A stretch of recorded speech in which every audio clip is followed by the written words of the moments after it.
Hoy vamos a ver el mundo después de Alejandro.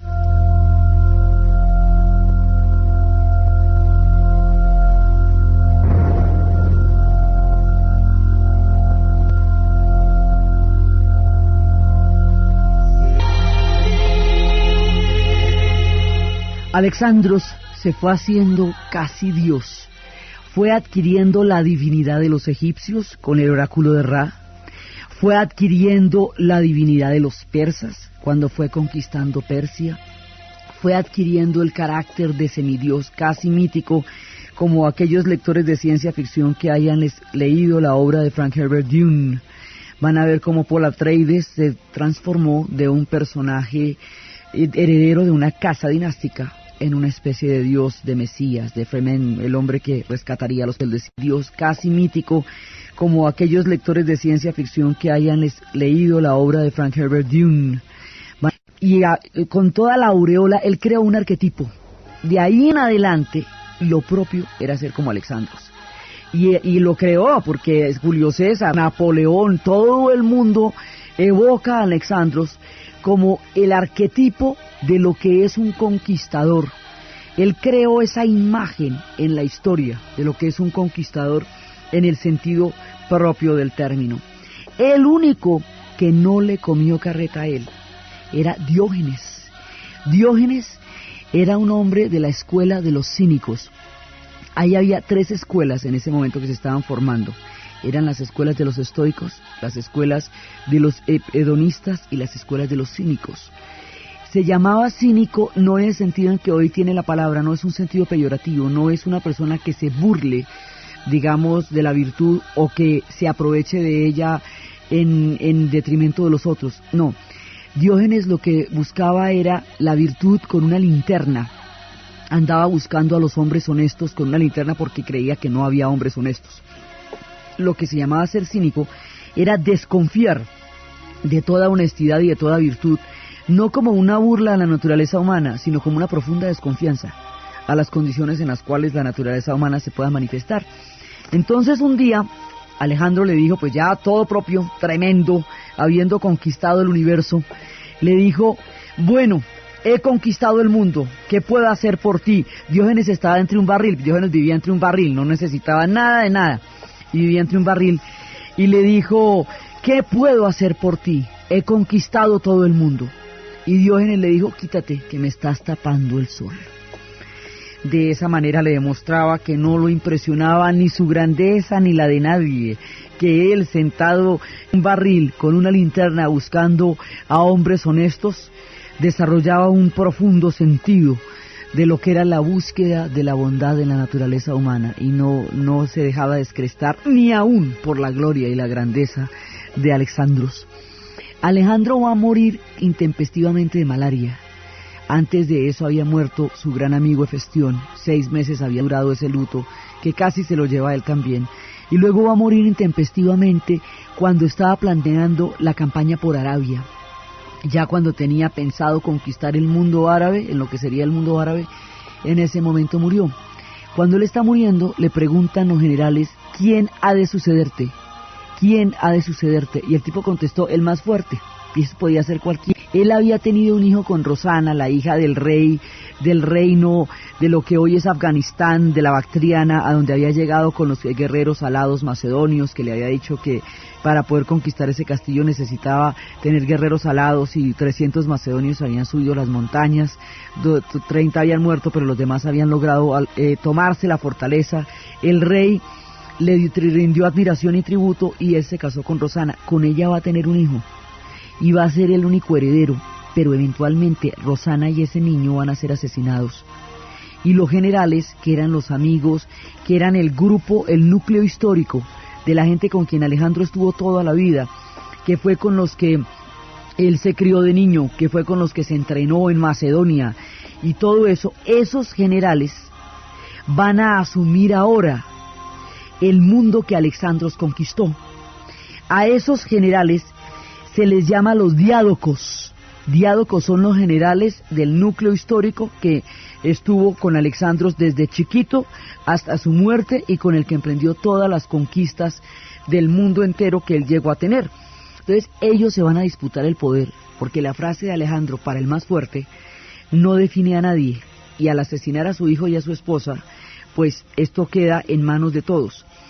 Nadie va a poder de nuevo tener el reino tal como Alejandro lo dejó, porque es que lo que Alejandro alcanzó a conquistar en términos de países equivaldría a algo así como a los Balcanes, que de hecho ya es la antigua Yugoslavia, que de hecho es Macedonia, que es Grecia, que es corresponde también hasta un pedazo de Rumania.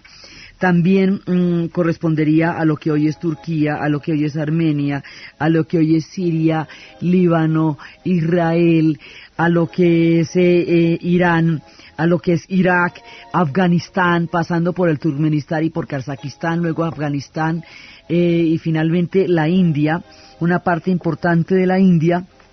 Entonces, todo lo que va desde el Mediterráneo, Golfo Pérsico, Océano Índico, todo eso lo conquistó Alexandros, y fuera de eso Egipto.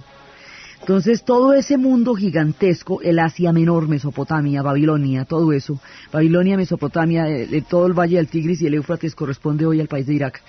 Entonces todo eso fue conquistado por Alexandros. Eso no, ningún general lo va a tener en su totalidad, porque no va a ser posible ya, pero se va a fragmentar en reinos, y le va a tocar a cada uno, le va a tocar un pedazo, y cada uno va a gobernar ese pedazo a su manera. Entonces, los diádocos son los generales de él. A Lisímaco le tocó Tracia, a Antígono le tocó el Asia Menor, o sea, a Seleuco le tocó la Babilonia. A Seleuco le va a tocar la parte más importante, que es la Babilonia, digamos, y más adelante eso se va a ir expandiendo por ahí. A Ptolomeo le tocó Egipto, y al tocarle Egipto a Ptolomeo, es cuando los egipcios entran en la dinastía de los Ptolomeos.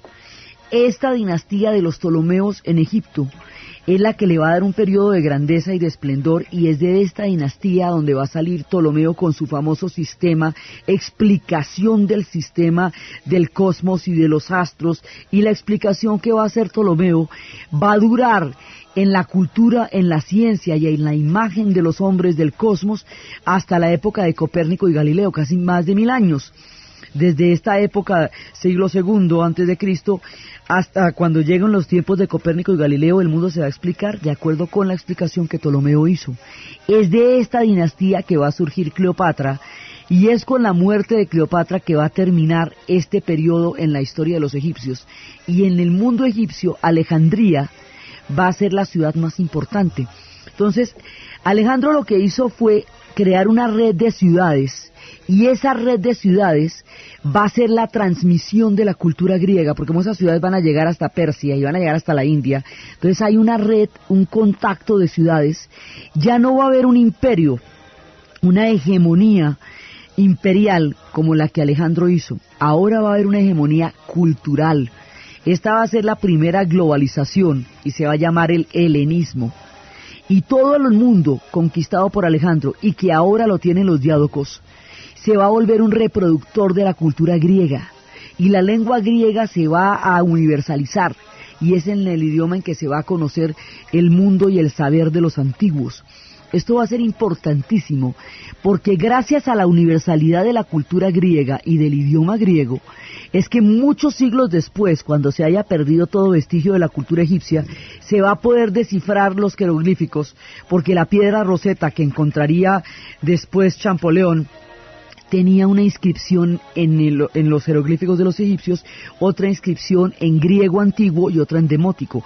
Por el griego antiguo es que logran sacar el contenido y descifrar los jeroglíficos. Nunca hubiéramos podido rescatar para la modernidad el mundo de los egipcios si no hubiera tenido una traducción en griego. El griego va a ser el idioma de la época, y un libro que había iluminado la historia del pueblo hebreo va a ser traducido al griego, y por la vía del griego lo va a conocer la humanidad, la Biblia. En el periodo helenístico, este periodo que sucede desde Alejandro y que va a suceder después de la muerte de Alejandro, es el que se llama el periodo helenístico, porque es el momento en que la cultura de la Hélade se va a esparcir por todo el mundo. Aquí va a haber una hegemonía cultural, y esto va a universalizar lo que había sido el mundo de unas ciudades muy particulares del mundo griego. Ese mundo griego del que estábamos hablando, lo que llamábamos la Magna Grecia. Ahora estamos en la herencia de este periodo que es lo que se llama el helenismo. Después de la muerte de Alejandro, esto va a durar 300 años más, no es que pues apague y vámonos. No, los generales lograron conservar este mundo en una riqueza indescriptible y maravillosa, que es de lo que vamos a hablar hoy, durante 300 años más, dejando listo, perfecto, preparadito y propio, un estado de civilización, de cultura, un legado histórico que asumirían los romanos y lo convertirían en el tremendo imperio que ellos fueron. Pero el imperio, ellos van a convertir todo esto en un imperio, pero la cultura la toman de los griegos y la toman del helenismo. Es más, muchísimas de las cosas que nosotros conocemos como griegas son de este periodo, porque es el tiempo en que se van a perfeccionar muchísimo las artes. En este momento, el griego se va tomando todo. Entonces en el griego se traduce la Biblia, al griego se descifran los jeroglíficos, se descifran, se escriben, se traducen los jeroglíficos, inclusive muchísimos de los pergaminos de la historia se van a encontrar en tumbas egipcias, y allá por ejemplo fue que se salvaron 900 versos de la poetisa Safo, de la quema que hubo en tiempos cristianos de su obra, era porque los papiros estaban guardados en las tumbas. Entonces aquí se utiliza el papel, el libro, el papiro y el pergamino, que son los antecedentes del papel. Entonces, el papiro es la planta que crece en las orillas del Nilo y que después lo van a trasladar al Mediterráneo. Eso se saca, se le quita la avena, se seca la corteza y después de ahí se va sacando la tira, que es lo que va a producir el papiro. Ahí es donde se va a escribir. La escritura la hacían los esclavos, que era a mano, la caligrafía. Y muchas veces esclavos de la época llegaron a tener la ciudadanía a través de su destreza en la caligrafía. Como había que escribir muy rápido y no existía la imprenta, entonces se inventó la taquigrafía. En los tiempos del helenismo se inventó la taquigrafía. El mundo de los libros ha nacido en este periodo, porque la manera como se guardan los papiros, lo que llaman volúmenes. Entonces, los volúmenes de un libro es como se guardaban los papiros y los pergaminos. Entonces, por un lado están los papiros, que son fibra vegetal, de la cual se extrae este papel que es donde se escribe, y por el otro lado están los pergaminos. Y es que en la ciudad de Pérgamo, que estaba situada en la región de Misia, en el Asia Menor, esa fue la capital de un pequeño reino que estaba por ahí alrededor del 283 a.C., y allá, eso después se volvió una provincia romana. Entonces, pergamino se le daba al nombre de una piel de vaca. Cogían la piel de vaca, le quitaban el pelo, la curaban, la raían, la adobaban y la estiraban. Y al estirarla se podía escribir sobre ella por dos lados, lo que no se podía hacer con el papiro. Y se podía encuadernar. Y aparece otro elemento de la historia del libro, el pergamino. Y esto va a sustituir a las tablillas y va a facilitar el puente que es la escritura entre los tiempos.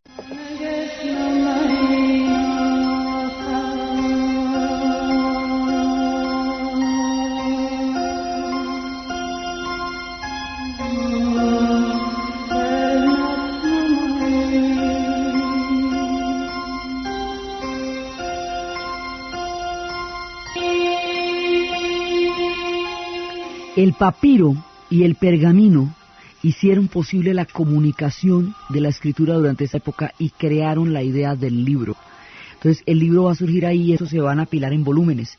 Muchas veces en las tumbas egipcias, cuando los enterraban con todas las cosas que apreciaban y amaban en vida, los enterraban con los papiros o con los pergaminos, con los papiros por ejemplo, de la Ilíada y la Odisea, porque como usted iba con lo que más le gustaba para la eternidad, entonces no era extraño encontrar en la tumba de una joven egipcia un ejemplar de la Ilíada y la Odisea, porque era lo que le iba a acompañar al camino del más allá. Y así se va creando el universo del libro, esto se va apilando en volúmenes, esto se van volviendo bibliotecas, aquí se va a conocer la Biblia y el mundo judío. Y se cuenta que Aristóteles tuvo una biblioteca buenísima, que la heredó de Platón.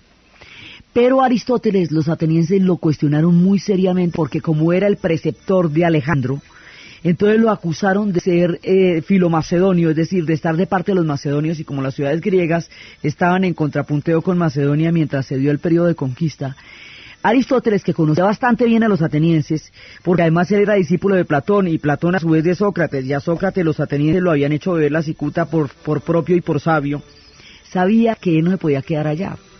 Entonces él tuvo que huir de Atenas, y cuentan que un discípulo suyo enterró la biblioteca, enterró todos los papiros y los pergaminos para que no lo fueran a destruir los atenienses, y cuentan que mucho más adelante, un siglo después, lo desenterraron, toda la biblioteca de Aristóteles, y que los romanos llevarían la biblioteca de Aristóteles a Roma después cuando conquistaran todas estas ciudades, y por ahí llegarían los textos de Aristóteles, su biblioteca y sus historias, llegarían al mundo romano, y de ahí en adelante llegarían al resto del continente, de la cultura occidental. Entonces el libro es uno de los protagonistas de esta época, porque con él es que vamos a entrar en contacto con una cantidad de culturas y de civilizaciones que no son posibles aún hoy día, por esto, por el papiro, por el pergamino y por supuesto mucho más adelante por lo que sería el papel.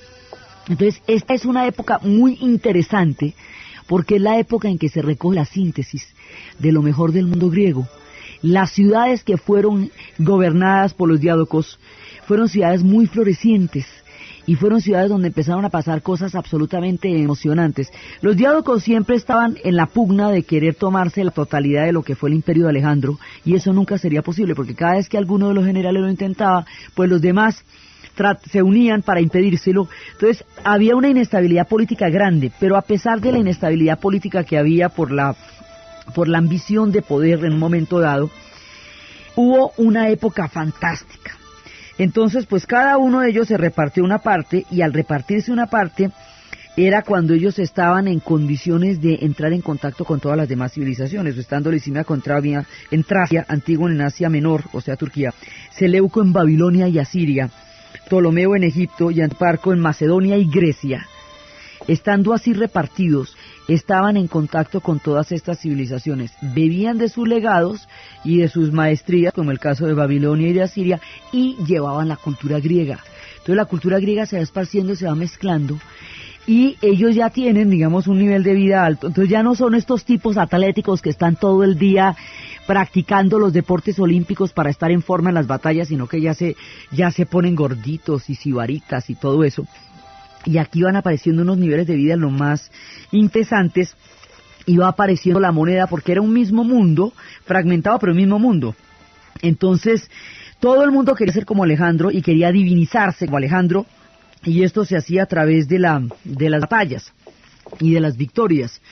Pero fueron conservando de todas maneras el mundo como estaba, y las insignias del soberano, el anillo, el cetro, la corona, la diadema de poder, adquirieron entonces la presteza y el símbolo de poderío que hoy tienen desde la época de Alejandro. Todo el mundo trata de emular, porque es que después venir usted después de Alejandro es un complique, porque al lado de un hombre de este tamaño, pues eso es muy difícil. Entonces el asunto es que aquí empieza a universalizarse la cultura griega y empieza a volverse cosmopolita. Las esculturas empiezan a dominar la técnica del movimiento, y se ven ya lo que era la representación de los atletas en las Olimpiadas, el hombre lanzando el disco. También empiezan a aparecer las esculturas de la vida cotidiana. Hay una famosísima de un tipo sacándose una espina del pie. Era la manera como entraban en contacto con la vida cotidiana. Muchas de esas estaban hoy en Estambul, porque todo esto lo tomarían los turcos otomanos. Otras están en Francia, otras están en Inglaterra. Entonces, todo este mundo se va dando, y el contacto con Persia y Egipto va produciendo el sincretismo de divinidades, porque el mismo Alejandro fue equiparándose a las divinidades de todos los lugares que conquistó. Entonces, una mezcla de Osiris y Apis va a ser Serapis, un dios egipcio que viene de estos dos, del buey, que es Apis, y de Osiris, que es la esposa que va a ser de Isis y Osiris. Entonces Isis, Osiris y Apis van a formar Serapis, porque por un lado, que además ahí está pues la pareja creadora, porque ella es Isis, es Osiris, y su hijo que es Horus. Estos se van a juntar con la diosa Demeter de los griegos, que es la diosa de la fertilidad, y van formando un sincretismo ahí bien particular, y esta es una época en la cual se le da muchísima importancia a la fortuna, porque la fortuna puede virar en cualquier momento y lo puede favorecer a usted o lo puede hundir. Entonces aquí se hace una especie de sincretismo entre Isis, que era la mamá de Horus y la esposa de Osiris, Demeter, que es la diosa de la fertilidad y de las cosechas y de la abundancia, Afrodita y la fortuna. Ahí nos queda un ensamblaje y se rinde culto a esta divinidad helenizada, por un lado. Y por el otro lado, pues se habla mucho de la fortuna, inclusive en la parte de arriba de la iglesia de la salud en Venecia, hay una dedicación a la diosa Fortuna, que es una veleta que cambia con el viento. Entonces a todo el mundo le interesa en este momento la fortuna y la salud. Y ese interés por la fortuna y la salud va a crear el culto a Esculapio, que es el de la medicina.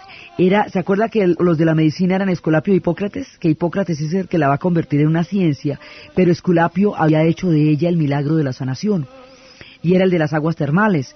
Esculapio tenía una vara que era con la que peregrinaba antes de subir al Olimpo, dice la leyenda. Esa vara con la serpiente enroscada es el símbolo de la medicina, por Esculapio. Y Esculapio era un tipo de sanación. Entonces la gente empieza a rogarle a él por la salud, un poco como el culto de José Gregorio Hernández, una manera de buscar la sanación en las fuerzas cósmicas y sagradas. Entonces Esculapio va a ser alguien a quien se le va a rendir muchísimo culto en esta época, lo mismo que a Dionisio, son épocas dionisíacas también. Y todo esto, Isis, Esculapio, Dionisio y el zodiaco griego, como una manera de hablarle a la fortuna, a ver qué le depara a usted, van a hacer de esta una época esotérica, una época mística. Mister es el iniciado en los misterios de lo sagrado. Esta va a ser una época de lo que hoy llamamos nueva era, porque en esta época la gente consultará los zodiacos, consultará los oráculos, le pedirá por la salud a Esculapio.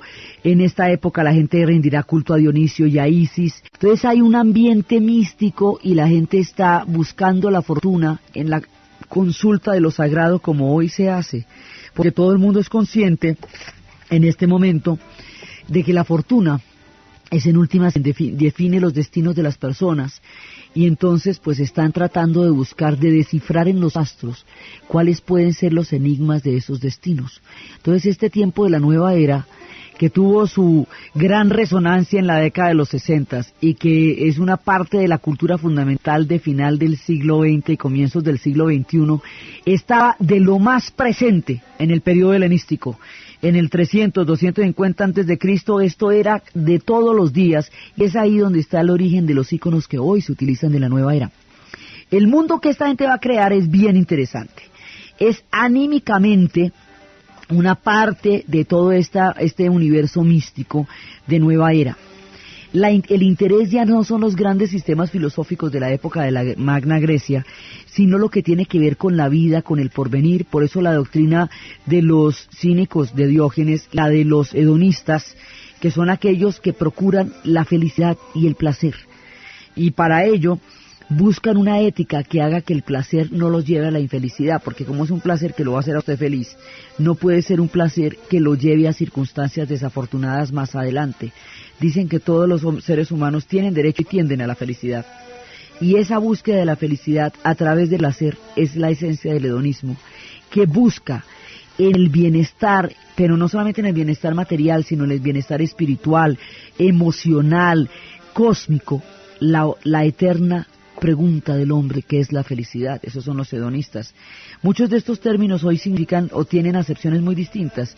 A veces se habla peyorativamente del hedonismo porque se cree que es el placer por el placer mismo. No era eso, era una actitud espiritual que buscaba la felicidad a través del placer.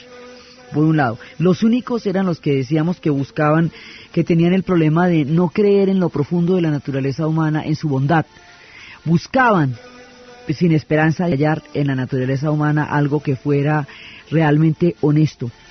Y los estoicos, que son los que van a desarrollar una disciplina de vida que la libere de las pasiones, se llamaban así porque había unos estos que era la manera como se designaban a las cornisas de las casas donde se dictaba la doctrina.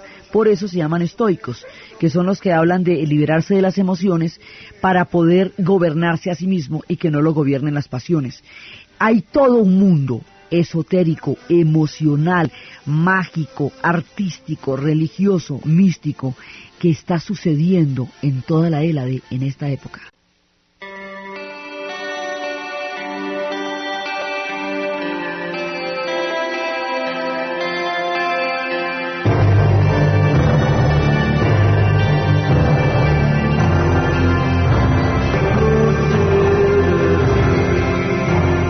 En esta época las filosofías tienen una importancia más psicológica, de salvación, por eso se busca el estoicismo, de salvación en el sentido de procurar una espiritualidad y una búsqueda interior de caminos. Eso es lo que lleva al hedonismo, lo que lleva al estoicismo, lo que lleva al cinismo, eso a nivel de las filosofías.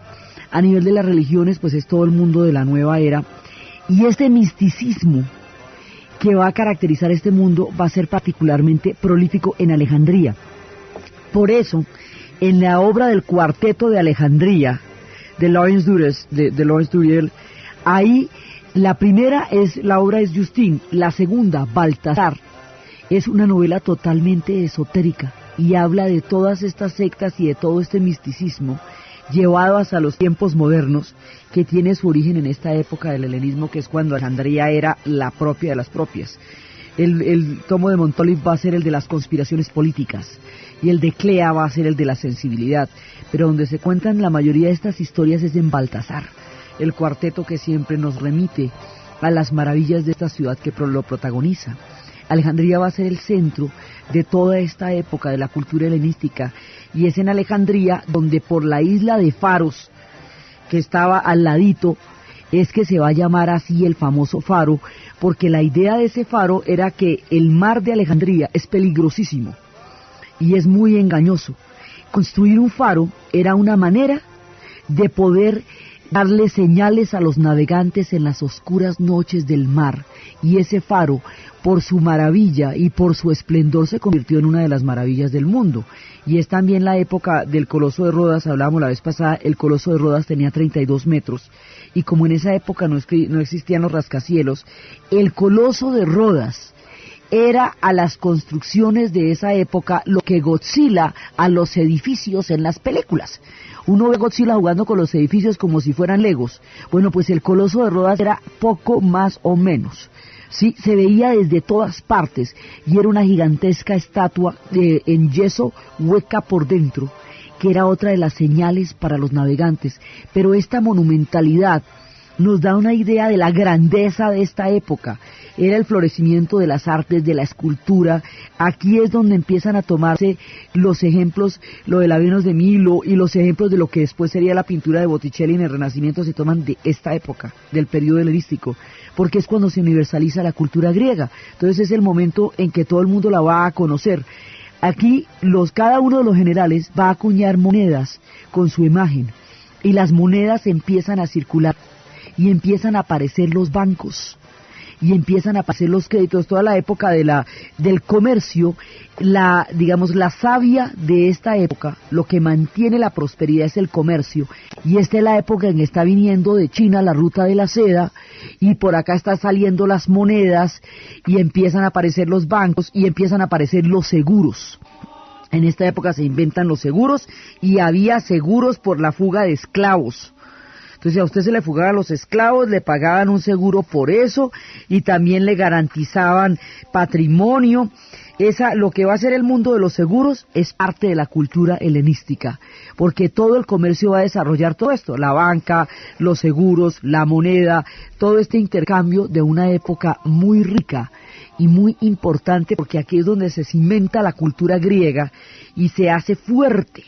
Entonces, ellos son los que van a preservar toda esta cultura. Alexandros la universaliza, los diádocos la cimentan y la consolidan en todos los mundos que en ese momento estaban en el fragmento, sí, pero bajo la unidad cultural del mundo helenístico.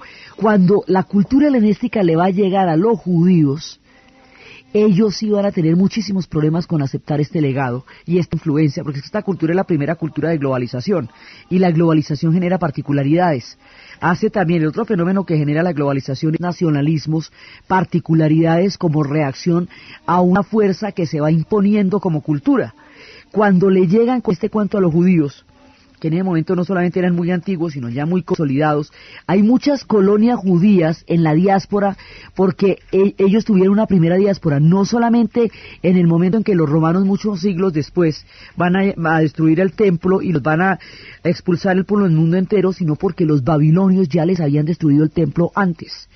Entonces, cuando los babilonios los expulsan, hay una primera diáspora judía que está en todas las ciudades mediterráneas.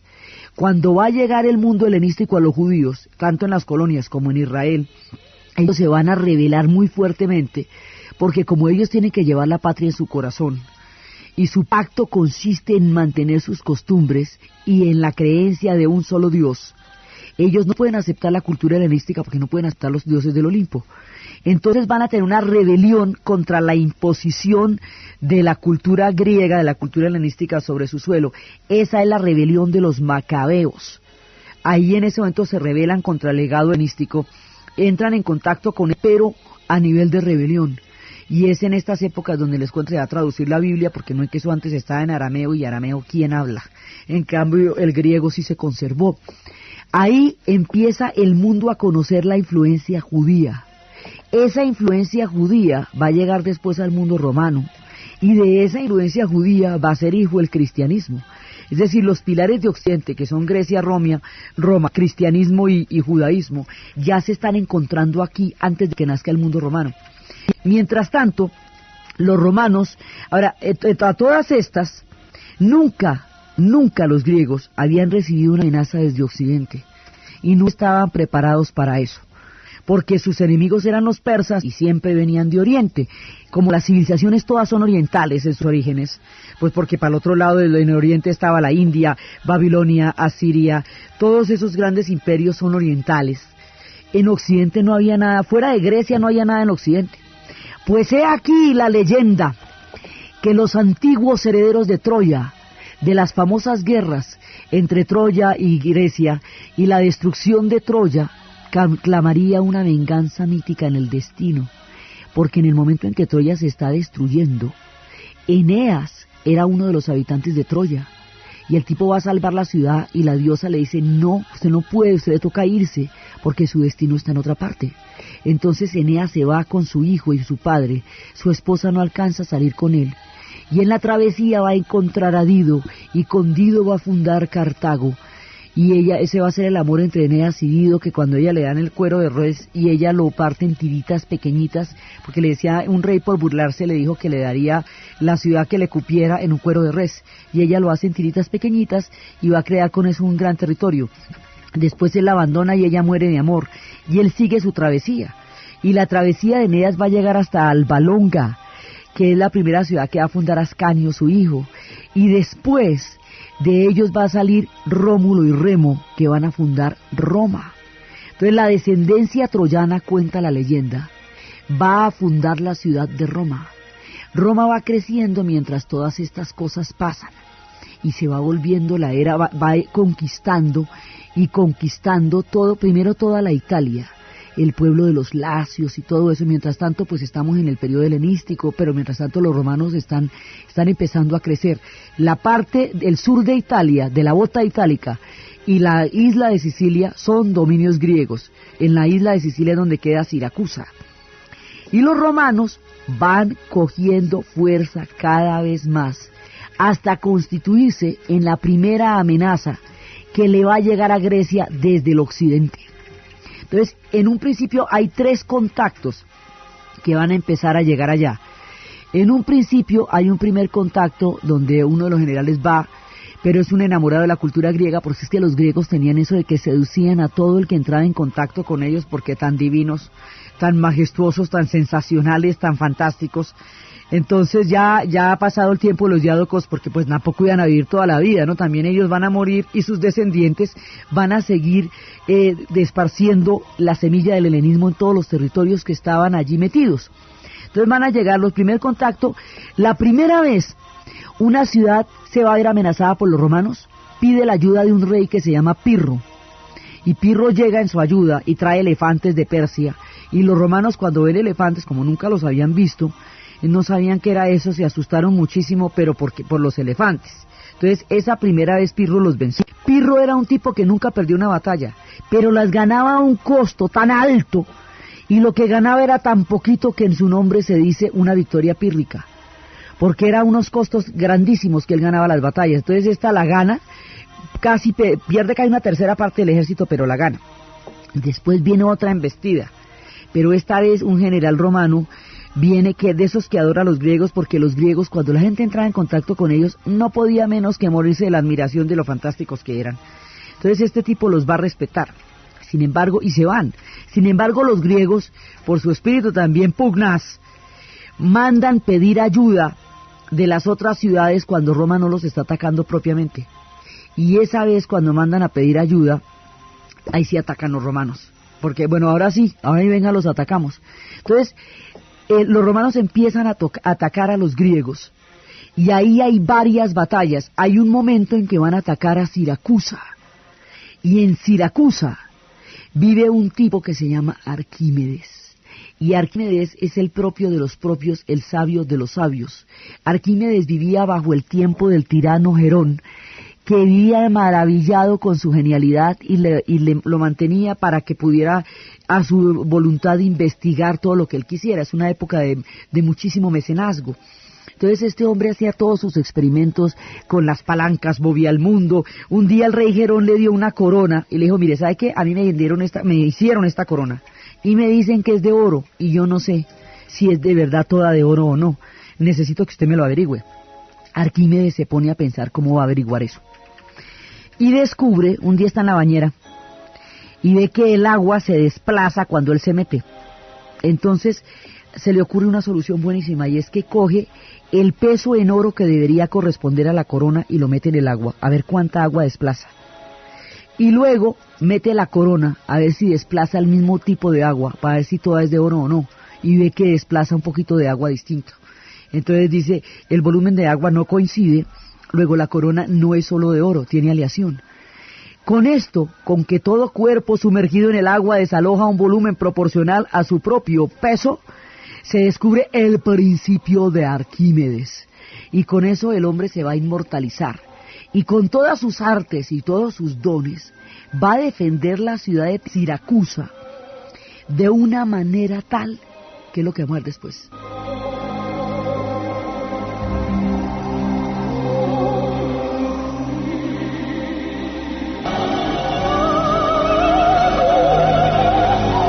Nerón, el tirano, había quedado siempre de tener una amistad con Roma porque Roma se hacía cada vez más fuerte y además la tienen encima, no es que esto es en Sicilia.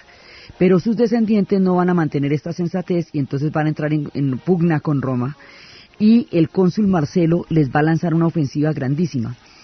Cuando le lanza la ofensiva, Arquímedes va a defender esa ciudad con todos los hierros, la va a defender con enormes grúas que se enganchan a las naves y las vuelcan.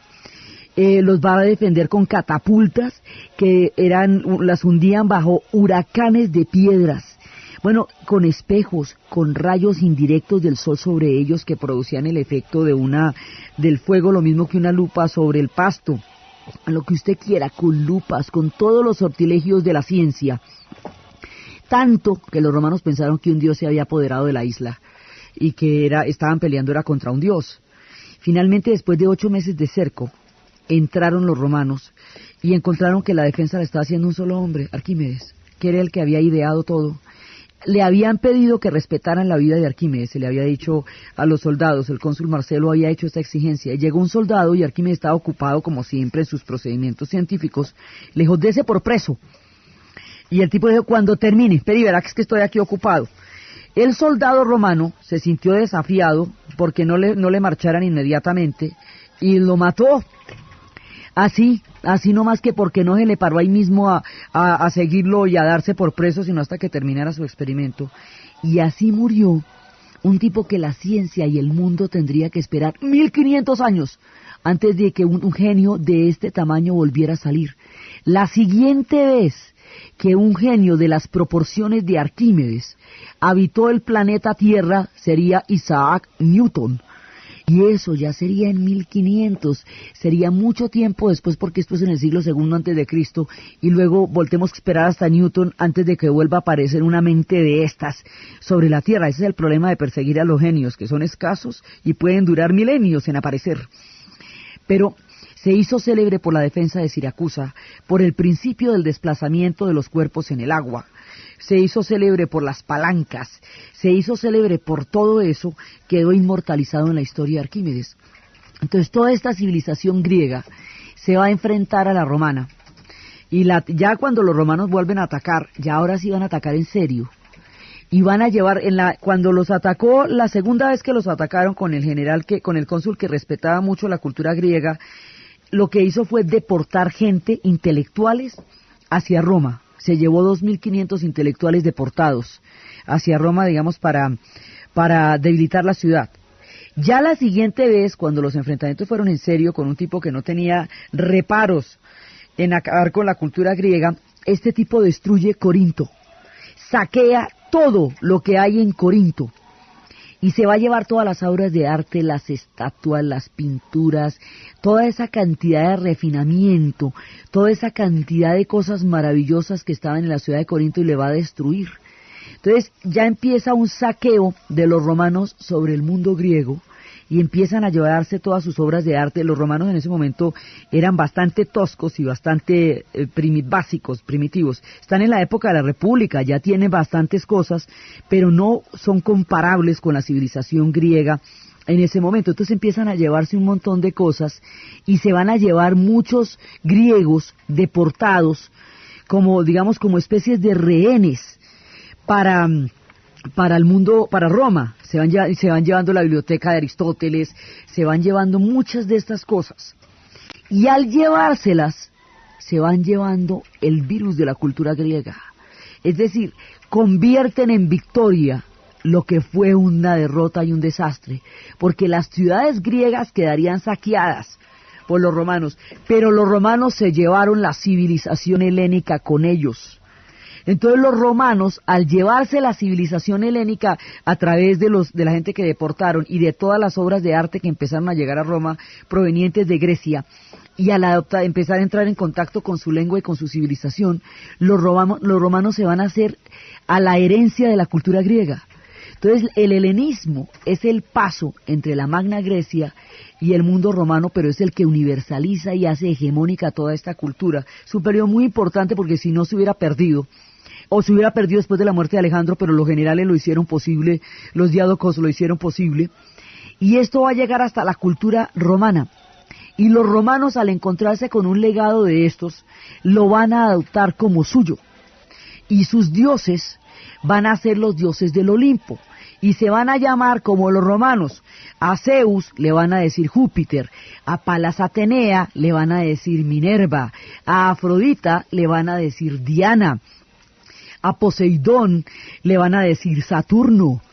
Así le van a decir a todos, a cada uno de estos dioses va a tener su equivalente. A Afrodita le van a decir Venus. Todos ellos van a tener su equivalente en el nombre romano. Y los planetas y los astros tendrán el nombre de esos dioses, y los calendarios tendrán el nombre romano de estos dioses, y el sábado será por Saturno, y el viernes será por Venus, y así va a haber una conversión del mundo griego al mundo romano, y los romanos van a coger a los dioses del Olimpo, van a coger su arte, su sentido de las estatuas, los descubrimientos de ingeniería, la cantidad de instrumentos de precisión de navegación, la cantidad de compases, la medición de la astronomía que venía de los persas, que eran los magos astrónomos. Van a coger todo esto y lo van a volver parte de su cultura. Y como los romanos van a hacer el universo que el mundo conocerá después, van a hacer todos esos conocimientos de ingeniería, los van a aplicar para hacer caminos, hasta que todos los caminos conduzcan a Roma. Y todo esto va a crear un mundo, y como los romanos van a ser la base de Occidente, como van a ser el imperio que va a dominar el mundo conocido, pues a través de ellos Grecia continuará viviendo. Grecia vivirá de muchas maneras.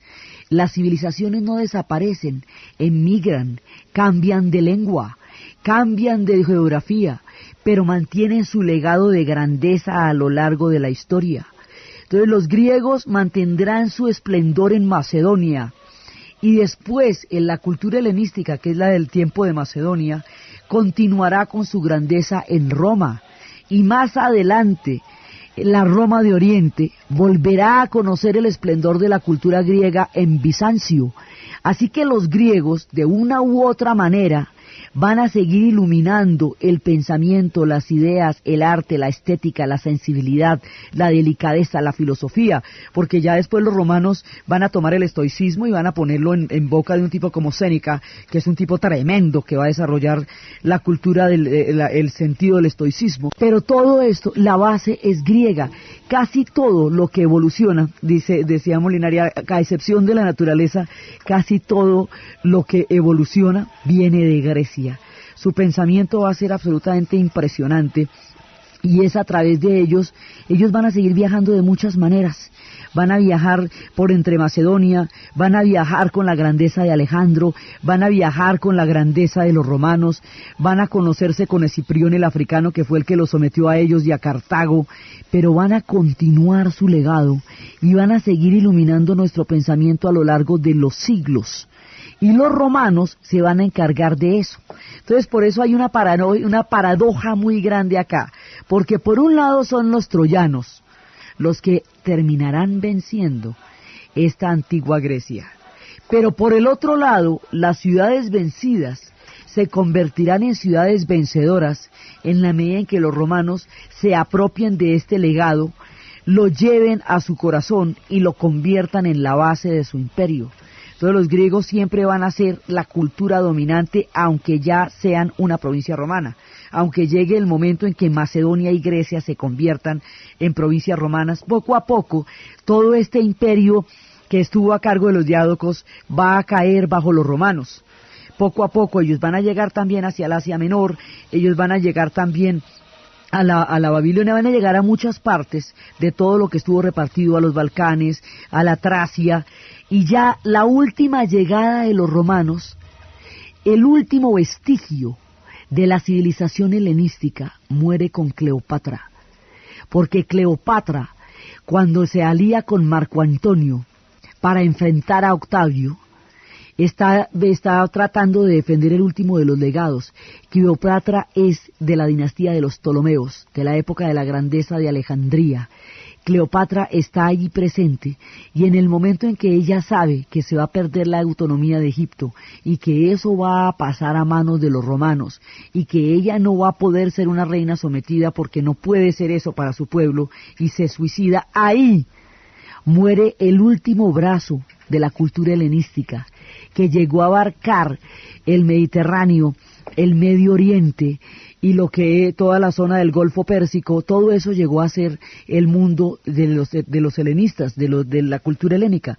El último bracito son los Ptolomeos, que era el que le ha tocado Egipto, y la última de los Ptolomeos es Cleopatra.